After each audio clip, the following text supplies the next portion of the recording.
साथीहरू एकैछिन यहाँ दाइको कुरा सुन्नुहोस् त ल। सुनो है, दले झोले हो, राजनीतिको नाममा गुण्डागर्दी, राजनीतिको नाममा सभ्यता संस्कृति नबुझी कुर्लिने दले हो।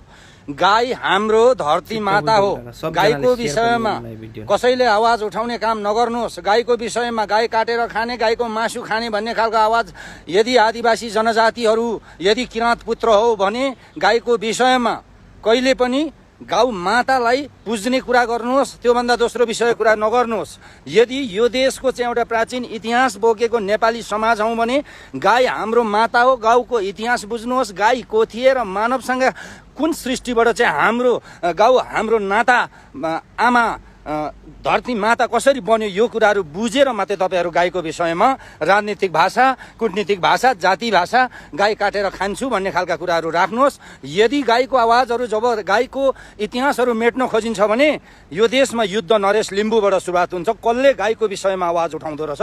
म युद्धको तयारीमा तपाईँहरू बस्दा हुन्छ। गाईको विषयमा नचाहिँदा कुरा, नचाहिँदा तर्क, कानुन, सभ्यता, नीतिभन्दा बाहिर गएर राजनीतिक दल, कुनै पनि सङ्गठन, जातिहरूले चाहिँ गाईको विषयमा बोल्ने अधिकार छैन। समग्र नेपालीले बुझ्दा हुन्छ।